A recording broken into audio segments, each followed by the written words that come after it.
রুমকি, তো আবার চলে আসলাম নতুন একটা ভিডিও নিয়ে। রুমকি অফিসিয়াল চ্যালেঞ্জে আসার জন্য অনেক অনেক ধন্যবাদ। তো চলো ভিডিওটা শুরু করি।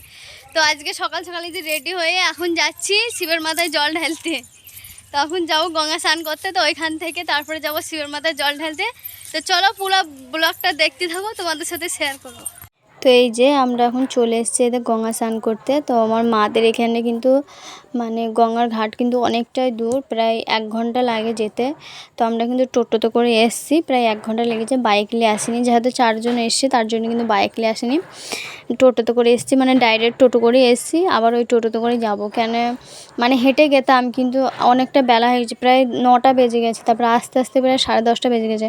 তো এখন যদি হাঁটতে লাগে প্রায় তোমার 2-3টি পার হয়ে যাবে হাঁটতে লাগলে, তার জন্য কিন্তু টোটোতে। আর একটা কথা কি বলতো, মানে কালকে রাত্রে থেকে প্রচণ্ড আমার পেটের যন্ত্রণা, মানে প্রচণ্ড গ্যাস হয়ে গেছিলো রাত্রেবেলা। তো পুরো রাত আমি ঘুমাতেই পারিনি, এত যন্ত্রণা পেটে।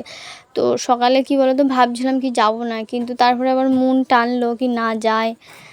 তারপরে দিদিও বারবার বলছিল চো, তার জন্য কিন্তু চলে আসলাম। তো তার জন্য আমি বললাম আমি কিন্তু হাঁটতে পারবো না, তাহলে টোটোতে করে যাব। তো বললো ঠিক আছে হাঁটতে হবে না, টোটোতে করেই যাবো সবাই মিলে। তো তারপরে এই যে গঙ্গা স্নান টান করার পর এই যে চলে এসেছি।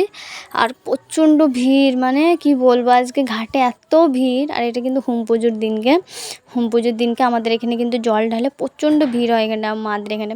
তো এর আগে 2 বছর গেছি, আর এটা নিয়ে 3 বছর হচ্ছে আমার যাওয়া। তো তারপরে কিন্তু এত ভিড়, ঘাটে নামাই যাচ্ছে না, এত ভিড়। আর আমরা কি বলতো, মানে কলসি হোক কিংবা হাঁড়ি হোক, যাই বলো তোমরা, কলসি বলি আমরা। তো সেগুলো কিন্তু কিনলাম। তো আমার দিদি কিন্তু একটা নিয়ে গেছিলো, আর আমার বরের জন্য, আমার জন্য, আমার জামাইয়ের জন্য, 3 জনের জন্য 3টে কিন্তু কিনলাম। আর এই যে নতুন গামছা কিনলাম 3টে। তো কেনার পর তারপরে এই যে চলে আসলাম চান করে, আবার টোটোতে করে চলে আসলাম। তো টোটোতে করে আসার পর কিন্তু বাবা চায় কি আমি যেন হেঁটেই আসি, বুঝলে তো, মানে বাবার মন, বাবা যা করে তাই হয়, তাই না?